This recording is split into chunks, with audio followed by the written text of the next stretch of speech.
Today we're going to create a mashup, a fun and adventurous way to make something fresh out of something stale.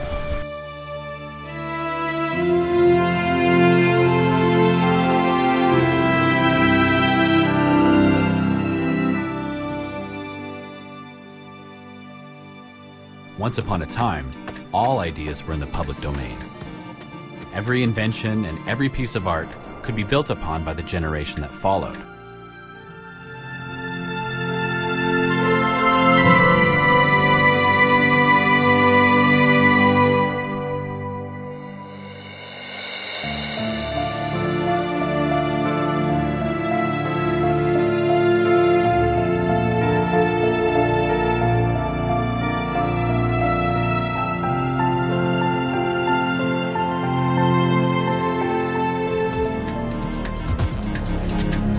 The Statute of Anne gave authors exclusive rights to their work, but the law was meant to be a balance between the rights of authors and those of the public.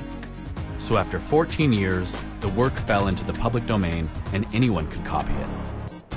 But over the years, people kept inventing newer and better copying machines, each disrupting the business model that had come before. From the player piano to the radio to the VCR, each technology originally copied ideas without paying the copyright holder. The solution was always a balance. Lawmakers ensured the right of the new technology to innovate while maintaining the right of authors to still get paid.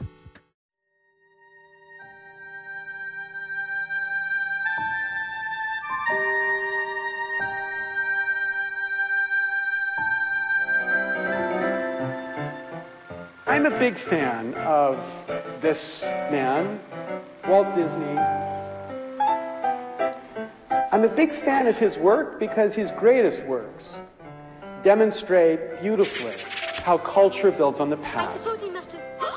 What Walt Disney did, better than perhaps anybody else, was to take works that were in the public domain and updated it and made it relevant for our age.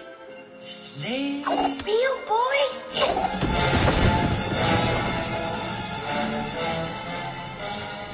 His work was always continuing the conversation of a culture. It was an expression through a remix of the stuff that went before.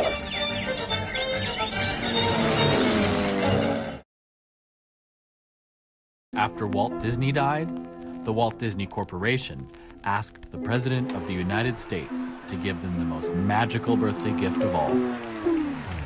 Finally, there was a distinguished visitor at the White House today. This fellow received a rather special welcome. And why not? He is the most famous mouse in the history of mousekind. So he pranced through the East Room today. There was even a stirring rendition of the old Mouseketeer Club song. In 1998, on Mickey's 60th birthday, copyright law was rewritten to give the Disney empire control of the mouse indefinitely. Copyright terms were extended to the life of the author plus 70 years. Corporations got 95 years, more than quadrupling the original 14-year term of US copyright. And it wasn't just Mickey. Everything that was supposed to be free to remix was now locked up. So today, if you want to make art from the public domain, you'll have to settle for works created before 1923.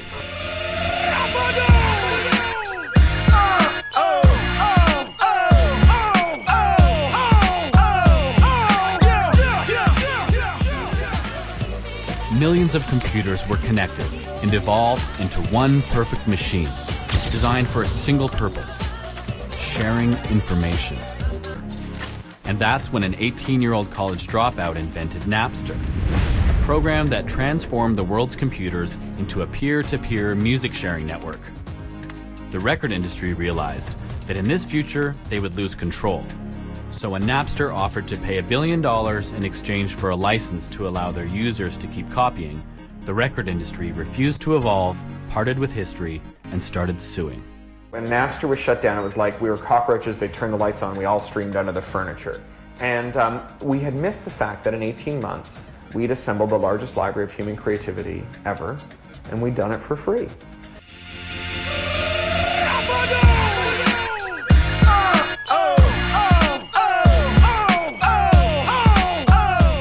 The media-literate generation emerged.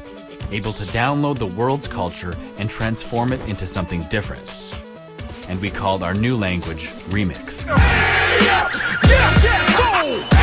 Funny things, political things, new things were all uploaded back to the net. The creative process became more important than the product, because consumers were now creators, making the folk art of the future.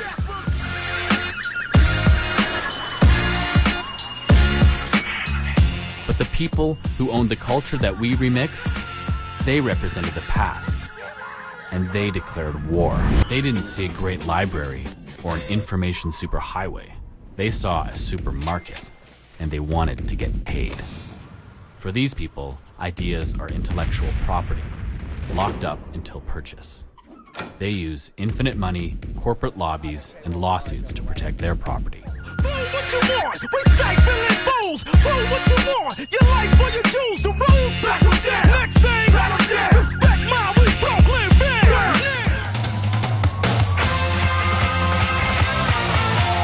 Breaking rocks in the hot sun.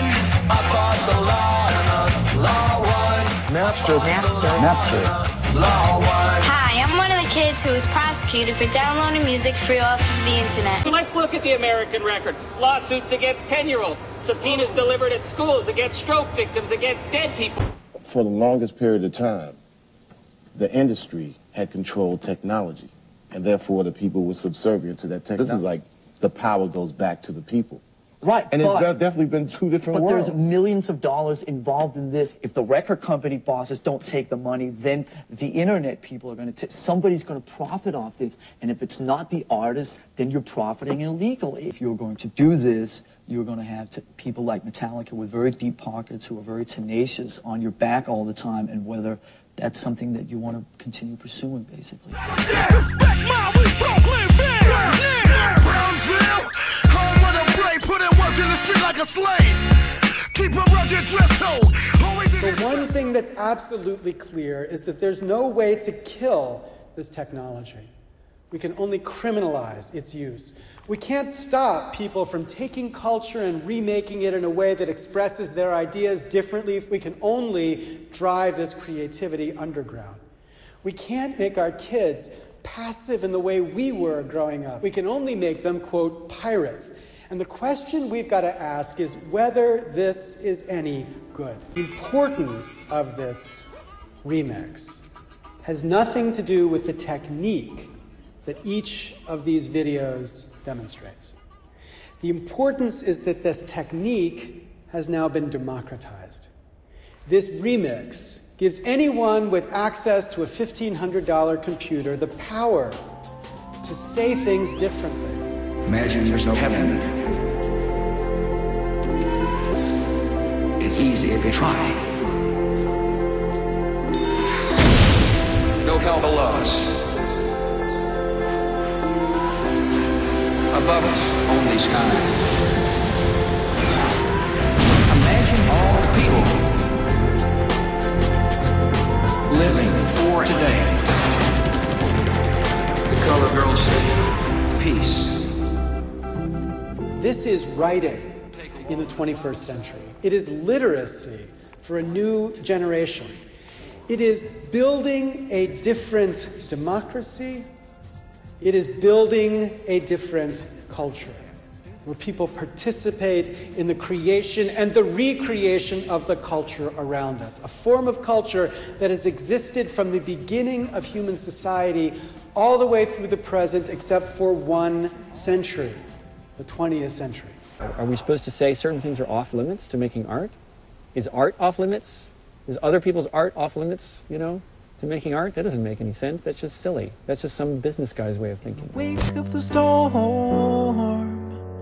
I was shaken, I was reborn. I got another shot to make it to the top today. I'm pulling up the sutures, I'm ready for the future. I'm ready for the slings and arrows and the fortunes lost. And there's a voice that's buried deep inside my head as it stumbled out, it said, hey, I got another chance. I was living like a zombie. Lawrence Lessig traveled to Brazil in 2004 for inspiration and imagined an alternative global copyright system, Creative Commons. Creative Commons was born to set culture free. A license that says, I as a musician give you the right to sample my work, take and build, create, remix.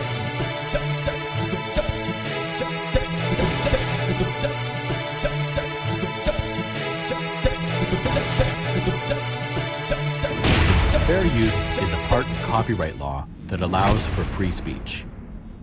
I can use small amounts of copyrighted material to make an argument. I can still get sued, but now I have a defense. I think that the way you should think about it is, imagine you were writing an essay, and in the course of the essay you would quote stuff from your culture, right? You'd quote passages from, you know, some popular writer, or you'd have passages from Shakespeare, whatever. You just include it, and you'd use it to try to make your story, right? And what you do is you'd quote and you'd cite. That's what you do. You should have the same freedom with film as that writer has with that text. Nobody would doubt that the writer could do that with the text, but it's a federal case whether you're allowed to do that with film.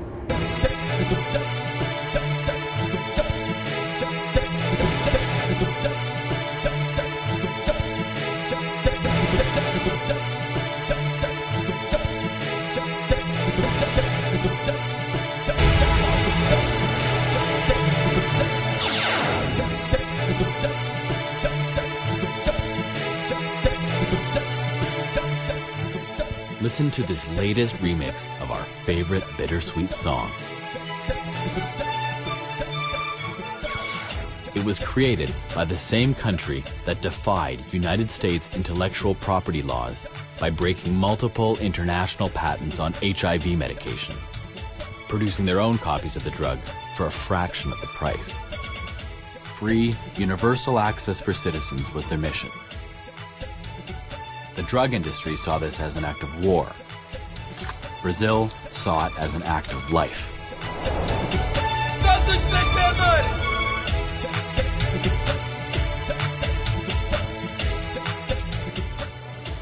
Brazil is fighting for access to drugs to fight AIDS for all its people. This policy has resulted in controversy at international forums. So we've put our case to the world, and we fought for it.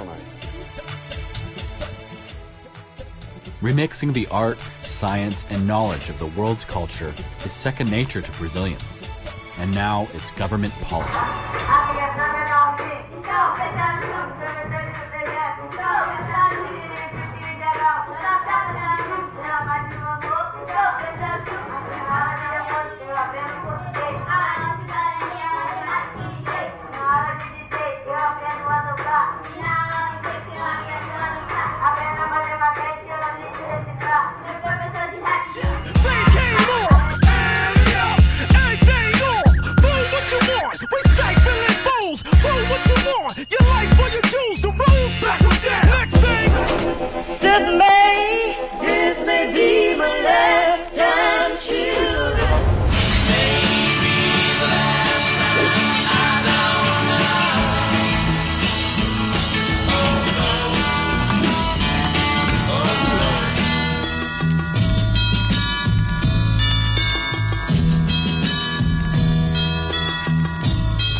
Corporations are completely taking over our culture and telling us that we can only consume it. And we're saying no. We're saying we want to actually create with it, respond to it, take it, mutilate it, cut it up.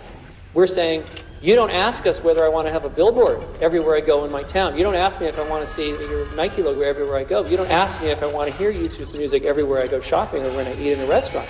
So why do I need to ask you to take a little bit of it and make something out of it and make fun of you, critique you? Why do I need to ask?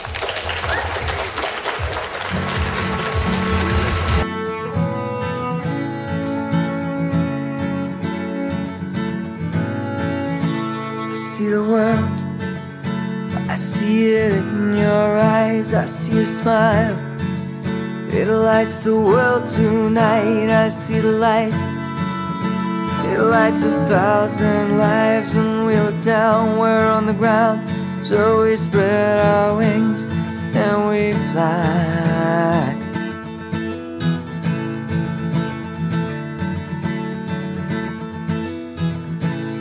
So we fly, fly away, but back again.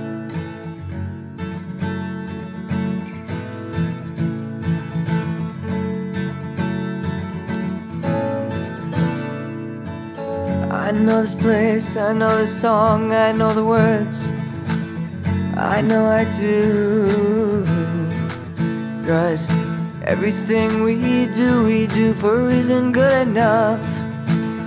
Even if we don't know what it is, we spread our wings and we fly.